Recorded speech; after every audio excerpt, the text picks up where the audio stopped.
ఉక్రెయిన్లోని 8 ప్రాంతాల్లో రష్యా దాడులకు తెగబడింది. అయితే దాడిని ఉక్రెయిన్ ఎయిర్ ఫోర్స్ కూడా ధృవీకరించింది. దాడులో కీవ్లోని పోలాండ్ దౌత్య కార్యాలయం కూడా పూర్తిగా ధ్వంసమైంది. ప్రస్తుతానికి రైల్వే ట్రాక్లు, సిగ్నలింగ్ వ్యవస్థ పూర్తిగా దెబ్బతిన్నట్టు తెలుస్తోంది. ప్రాణాలని కాపాడుకునేందుకు అక్కడి స్థానికులంతా భయభ్రాంతులకు గురవుతూ పరుగులు పెట్టారు. కీవ్ నగరం పైన మొదటి నుంచి కూడా చాలా భీకరంగా దాడులకు ప్రయత్నం చేస్తోంది రష్యా.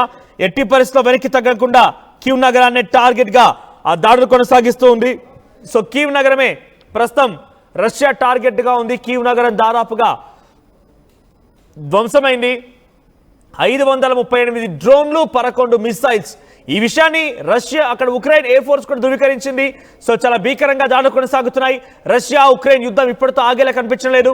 ఉక్రెయిన్ కూడా ఏమాత్రం వెనక్కి తగ్గడం లేదు. రష్యా ఎంత చేస్తే అంతకంటే 2 ఎక్కువగానే చేసి చూపిస్తాం, మాకు సహకారంగా బ్రిటన్ కి స్టార్మర్ ఉన్నారంటూ కూడా ఉక్రెయిన్ కూడా రెచ్చిపోతోంది. అమెరికా కూడా ఇండైరెక్ట్ గా జెలెన్స్కీకి మద్దతుగా నిలబడి జెలెన్స్కీ వైపుగా అమెరికా నిలబడింది. కాబట్టి ఉక్రెయిన్ కూడా ఏమాత్రం వెనక్కి తగ్గకుండా ఆ రకంగానే తన అహంకారాన్ని, దుందుడుకు స్వభావాన్ని కొనసాగిస్తూనే ఉంది. రష్యా కూడా ఈ మధ్య కొంత సీజ్ ఫర్ అండర్స్టాండింగ్ సిద్ధమైంది. అమెరికా అధ్యక్షుడు డొనాల్డ్ ట్రంప్ ని రష్యా అధ్యక్షుడు పుతిన్ చాలా క్లియర్ గా very great respect towards Trump అన్నారు. మేము సిద్ధంగా ఉన్నామని చెప్పారు. కానీ దీన్ని ఉక్రెయిన్ మాత్రం అంగీకరించలేదు. ఉక్రెయిన్ ఏమాత్రం కూడా అంగీకరించకపోగా పైపెచ్చు ఇంకా భీకరంగా దాడులు చేస్తామని హెచ్చరికలు కూడా జారీ చేస్తోంది. ఇవన్నిటి నేపథ్యంలోనే ఉక్రెయిన్ పూర్తిగా అంతమొందించాల లక్ష్యంతోనే ఉక్రెయిన్ ఇక మా మాట వినలేదు, ఎవరి మాట పట్టించుకోలేదు, అహంకారంతో, దుందురు స్వభావంతో ముందుకు వెళ్తోందని చెప్పి రష్యా ఉక్రెయిన్ పైన మరింతగా దాడులను పెంచేసింది. ఒక్కరోజే 538 డ్రోన్లు, 11 మిసైల్స్ తో దాడి చేసింది. మరిన్ని అప్డేట్స్ తో మా ప్రతినిధి పెట్రిషా సిద్ధంగా ఉన్నారు. పెట్రిషా, ఏంటి ఎటువంటి దాడి జరిగింది, అప్డేట్స్ ఏంటి? ఉక్రెయిన్ రష్యా వార్ అంతా కూడా ఎక్సలేట్ అయింది. దాదాపు చూసుకుంటే 539 డ్రోన్స్ ద్వారా కూడా అటాక్ చేశారు. దాదాపు 11 మిసైల్స్ అని కూడా వదలడం జరిగింది. మొత్తం మీద కూడా ఎయిర్ ఫోర్స్ అంతా కూడా దీన్ని కన్ఫర్మ్ చేసిన ప్రయత్నం. దాదాపు 8 ఏరియాస్ లో కూడా ఉక్రెయిన్ లో రష్యా అటాక్ చేస్తుంది. చిన్న చిన్న పిల్లలు ఉన్నారు, వాళ్ళందరూ కూడా ప్రాణాలు కాపాడుకోవడానికి కూడా ప్రయత్నిస్తున్నారు. రైల్వే ట్రాక్స్ అంతా కూడా దగ్ధం చేశారు. మొత్తం మీద కూడా ప్రజలు ఈ స్టేట్ నుంచి ఆ స్టేట్ వెళ్ళడానికి, సిటీస్ కి వెళ్ళడానికి కూడా ఒకవైపు అదంతా కూడా ట్రాన్స్పోర్ట్ అంతా కూడా డిస్టర్బ్ చేసిన పరిస్థితి కనిపిస్తుంది. లోకల్స్ అందరూ కూడా భయప్రాంతులకు గురయ్యారు. మొత్తం మీద కూడా ఈస్టర్న్ అండ్ సౌతర్న్ యుక్రెయిన్ అంతా కూడా హెవీగా డ్రోన్స్ వదలడం, ఆ తర్వాత మిసైల్స్ ని వదలడం, ఇదంతా కూడా ప్రజలు దాదాపు వేలాది మంది సివిలియన్స్ చనిపోయారు. మిలియన్స్ ఆఫ్ పీపుల్ మాత్రము వాళ్ళందరూ కూడా కనిపించకపోయారు, మిస్సింగ్ అనే చెప్పచ్చు. కుటుంబం అంతా కూడా రోడ్ల మీద రావడం, ఆ తర్వాత థౌజండ్స్ ఆఫ్ పీపుల్ సివిలియన్స్ అందరు కూడా, అమాయక ప్రజలందరూ కూడా చనిపోయారు. ఏదైతే మిలియన్ పీపుల్స్ ఉన్నారో వీళ్ళందరూ కూడా తమ ప్రాణాలు తప్పించుకోవడానికి అమెరికా కూడా సీజ్ ఫైర్ కి సిద్ధమైంది. అమెరికా కూడా ఉక్రెయిన్ ఒప్పిస్తాము, ఉక్రెయిన్ ని ఒప్పుకోమని కొంత ఒత్తిడి కూడా తీసుకొస్తున్నట్టు తెలుస్తోంది. రష్యా కూడా అమెరికా అధ్యక్షుడు డొనాల్డ్ ట్రంప్ ని very great respect towards Donald Trump అంటూ మాట్లాడుకొచ్చారు. డొనాల్డ్ ట్రంప్ అంటే చాలా గౌరవం ఉంది, మేము సిద్ధంగా ఉన్నాం సీజ్ ఫైర్ కి అని చెప్పుకొచ్చారు. అయితే సీజ్ ఫైర్ వస్తుందా రారా? ఇకనైనా ఉక్రెయిన్ ఈ దెబ్బతో అంగీకరించే అవకాశం ఉందా? లేదంటే నాటో దేశాలు, బ్రిటన్ దేశాలు మొత్తం కూడా తమ వెన్నంటే ఉన్నాయి, తమకు సహకరిస్తున్నాయని చెప్పి ఇంకా భీకరంగా దీనికి ప్రతీకార దాడి చేసే అవకాశం ఉందా? కొన్ని వెస్టర్న్ యుఎస్, EU, నాటో వీళ్ళందరూ కూడా ఉక్రెయిన్ ని సపోర్ట్ చేస్తున్నారు. మొదట వెపన్స్ ట్రైనింగ్ ఫ్యాక్టర్స్ ఇవన్నీ చూసుకుంటే కూడా వెపన్స్ సప్లై చేయడం, దాని తర్వాత ఎకనామిక్ ఎయిడ్ ఇవ్వడం, అదే కాకుండా శానిటైజేషన్ కోసం వీళ్ళంతా కూడా సపోర్ట్ చేస్తున్నారు. కానీ కంట్రీస్ చైనా, ఇండియా ఇదంతా కూడా న్యూట్రల్ ఫార్మాట్ లో డిప్లొమసీ కోసం వెయిట్ చేస్తున్నారు. ఇదంతా పక్కన పెడితే కూడా రష్యా మాత్రం ఇప్పటికే ఒక కంట్రోల్, కొన్ని పార్ట్స్ ఆఫ్ ఉక్రెయిన్ ల్యాండ్ అంతా కూడా కంట్రోల్ లో ఉంది. ఈస్టర్న్ అండ్ సౌతర్న్ స్టేట్స్ అంతా కూడా ప్రస్తుతం కంట్రోల్ లోనే తెలుస్తుంది. మరోవైపు యుక్రెయిన్ కూడా కౌంటర్ ఒఫెన్స్ అనేది కూడా ఒకవైపు ఏదైతే టెరిటరీ, లాస్ట్ టెరిటరీ ఉందో అదంతా కూడా రీగెయిన్ చేయడానికి కూడా కౌంటర్ ఒఫెన్సివ్స్ అంతా కూడా ప్రస్తుతం జరుగుతున్నాయి. అదే కాకుండా కొన్ని స్టేట్స్ లో ఏదైతే ఈస్టర్న్ సౌతర్న్ కంట్రీస్ ఉన్నాయో ఆ భాగం అంతా కూడా హెవీ ఫైటింగ్, అంటే దాదాపు మిసైల్స్ వదలడం, డ్రోన్స్ వదలడం ఇదంతా కూడా జరుగుతుంది.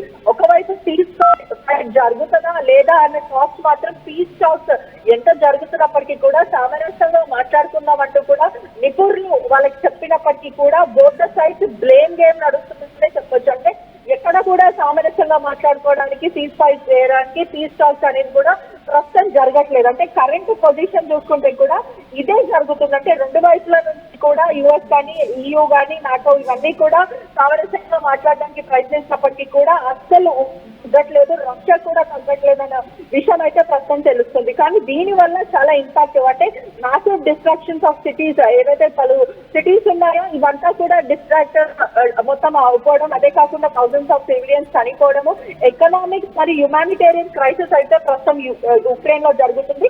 దీనివల్ల గ్లోబల్ ఇంపాక్ట్ కూడా జరుగుతుంది. ఏదైతే ఫ్యూయల్ ప్రైజెస్ ఇంక్రీజ్ అవ్వడం, ఫుడ్ సప్లై తగ్గిపోవడం, అదే కాకుండా జియో పొలిటికల్ టెన్షన్స్ ఇవన్నీ జరుగుతున్నప్పటికీ కూడా ఇరు వర్గాలు అంటే ఉక్రెయిన్ రష్యా ఏమాత్రం తగ్గట్లేదు అనే వార్త అయితే ప్రస్తుతం వినిపిస్తుంది. రైట్ పెట్రిషా, సో రష్యా ఉక్రెయిన్ లోని కీవ్ నగరం పైన పెద్ద ఎత్తున డ్రోన్లతో మిసైళ్లతో అటాక్ చేసింది. 538 డ్రోన్లతో 11 మిసైల్స్ తో కీవ్ నగరాన్ని మొత్తాన్ని కూడా ఛిద్రం చేసింది. సో ఇంకా ఈ యుద్ధం మరో నెక్స్ట్ లెవెల్ వెళ్తోంది. ఉక్రెయిన్ రష్యా సిద్ధంగా ఉంది సీజ్ ఫైర్ అనేటువంటి మాటలు చెప్తున్నప్పటికీ అమెరికా అధ్యక్షుడు డొనాల్డ్ ట్రంప్ ని కూడా ఒక రకంగా కీర్తిస్తూ పుతిన్ మాట్లాడాడు. దానికి సిద్ధంగా ఉన్నాం, మేము కొంత రెడీగా ఉన్నామని చెప్తున్నప్పటికీ అటువైపుగా జెలెన్స్కీ వినకుండా ఇంకా అహంకారంతో దుందుడుకు స్వభావంతో ఆయన వ్యవహరించడమే ప్రస్తుతానికి రష్యాని ఇంకా మరింత ఆగ్రహానికి గురిచేసింది. దీంతో రష్యా మళ్ళీ ఉక్రెయిన్ పైన దెబ్బ కొట్టే ప్రయత్నం చేసింది. ఇటీవల కాలంలో జరిగినటువంటి ద మోస్ట్ బిగ్గెస్ట్ దాడిగా మనం చూడాలి. రోజు రోజుకి రష్యా తమ దాడులని పెంచుతూ వెళ్తోంది. గతంలో 420, 470, 400 ఈ రకంగా డ్రోన్లను ప్రయోగించిన రష్యా ఇప్పుడు ఏకంగా 538 డ్రోన్లని డైరెక్ట్గా ఉక్రెయిన్ భూభాగంలోకి చొచ్చుకు వెళ్ళి ఉక్రెయిన్లోని కీవ్ నగరాన్ని మొత్తాన్ని కూడా ఛిద్రం చేశారు. రైల్వే ట్రాక్లు పగిలిపోయాయి, దెబ్బతిన్నాయి, సిగ్నలింగ్ సిస్టమ్ మొత్తం కూడా దెబ్బతినిపోయింది, కమ్యూనికేషన్స్ బ్రేక్ అయ్యాయి, ప్రజల మధ్య కూడా కనీసం కమ్యూనికేషన్ లేని పరిస్థితి, అందరూ కూడా ఒక్కసారిగా భయభ్రాంతులకు గురైపోయి స్థానికులంతా పరుగులు పెడుతున్నారు. నిజానికి రష్యా చెప్తున్నట్టుగా అమెరికా అధ్యక్షుడు డొనాల్డ్ ట్రంప్ ఆయన కొంత రష్యాతో కూడా సంప్రదింపులు జరిపి శాంతికి ప్రయత్నం చేయండి, సీజ్ ఫైర్ సిద్ధమవ్వండి అని చెప్పి రష్యాని ఆయన కోరినట్టుగా దానికి పుతిన్ కూడా అంగీకరించినట్టుగానే వార్తలు వచ్చాయి. సో కానీ దీని విషయం పైన జెలెన్స్కీ మాత్రం స్పందించారు. జెలెన్స్కీ బ్రిటన్ కీర్ స్టార్మర్ సపోర్ట్తో నేను ఇంకా ముందుకు వెళ్తాను, ఏమో చేస్తాను, పెద్దగా రష్యాని ఏదో భయభ్రాంత గురి చేస్తాను, రష్యాని ఇంకా ఆట కట్టిస్తానట్టుగానే ఆయన వ్యవహారం కనబడుతోంది. రష్యా పైన బ్రిటన్ సహకారంతో ఉక్రెయిన్ కేవలం ఒక మాటలు మాత్రమే మాట్లాడుతోంది, కానీ చేతల్లో మాత్రం రష్యా యొక్క దాటికి ఏమాత్రం తట్టుకోలేకపోతుంది ఉక్రెయిన్. మరి ఇంకా ఇది భీకరంగా యుద్ధంగా మారే అవకాశం కనబడుతోంది. ఉక్రెయిన్ సరాసరి ఒప్పుకొని సీజ్ ఫైర్కి సిద్ధమైందా? ఓకే, లేదంటే కనుక రష్యా ఇంకా డెఫినెట్గా భీకరంగా దాడులు కొనసాగించే అవకాశం కనబడుతోంది. రష్యా అధ్యక్షుడు పుతిన్ ఆయన విషయంలో కూడా చాలా క్లియర్గా చెప్పొచ్చు, ఆయనకు కొంచెం తిక్కుంది, కానీ దానికి మాత్రం అసలు లెక్క అసలు లేదు. ఎందుకంటే ఆయన ఎవరిని లెక్క చేయడని చెప్పి చాలా మంది చెప్పుకొచ్చారు. చాలా మంది ఏకంగా బ్రిటన్లో ఉన్నటువంటి ఒక కమాండర్ కూడా, ఆర్మీ కమాండర్ కూడా చెప్పుకొచ్చారు, రష్యా అధ్యక్షుడు పుతిన్ ఏ మాత్రం కూడా ఎవరి మాటని పట్టించుకోడు. అక్కడ అమెరికా చెప్పినా లేకపోతే ఇంకెవరు చెప్పినా న్యూక్లియర్ని ప్రయోగించదని చెప్తే నా ఇష్టం, నా దగ్గర వ్యవస్థ నా ఇష్టం, నువ్వు చెప్పడం ఏంది నాకు అన్నట్టుగా చాలా క్లియర్గా చెప్పుకొస్తారు పుతిన్. సో ఇరాన్ ఇజ్రాయెల్ యుద్ధంలో కూడా చెప్పింది ఆయనే, ఇరాన్ దగ్గర వాళ్ళకి స్వయం హక్కు కూడా ఉంది, వాళ్ళు తయారు చేసుకోవడం కోసం అవసరమైతే ఎమర్జెన్సీ సిచ్యువేషన్లో దాన్ని వినియోగించే హక్కు కూడా ఉంది, నువ్వెవరు వాళ్ళకి చెప్పడం, వాళ్ళ ఇష్టం అదన్నట్టుగానే అమెరికాని వారించారు పుతిన్. సో ఇప్పుడు ఉక్రెయిన్ విన్నిందా? సరే, లేదంటే ఆయన సిద్ధాంతం చాలా క్లియర్గా ఉంది, నా దగ్గర న్యూక్లియర్ ఉందని అంటే వినియోగించుకోవడం నా ఇష్టం, దాన్ని తయారు చేయాలని కూడా నా ఇష్టమే, నువ్వెవరు నాకు అడ్డు చెప్పడానికి, నిజంగా నేను ఉపయోగించాల్సి వస్తే ఉక్రెయిన్ పైన తప్పకుండా ఉపయోగిస్తానని చెప్పి గతంలో చెప్పుకొచ్చాడు. గతంలో కూడా బహుశా 86 మేబీ అప్రాక్స్ ఆ టైంలో 1980లో న్యూక్లియర్ డిజాస్టర్ జరిగింది. అది సోవియట్ యూనియన్ పైన జరిగింది, సోవియట్ యూనియన్ ముక్కలైపోయింది. అయితే ఆ సమయంలో ఆ న్యూక్లియర్ డిజాస్టర్ జరిగింది కూడా ఉక్రెయిన్ ప్రాంతంలోనే. సో ప్రస్తుతానికి మరోసారి కూడా రష్యా అధ్యక్షుడు చాలా క్లియర్గా చెప్తున్నారు, నువ్వు కనుక నా మాట వినకపోతే నీకు మాత్రం చుక్కలే అన్నట్టుగా వార్నింగ్ ఇస్తున్నాడు. మరి ఆ వార్నింగ్ని జెలెన్స్కీ ఎలా తీసుకుంటారో చూడాలి.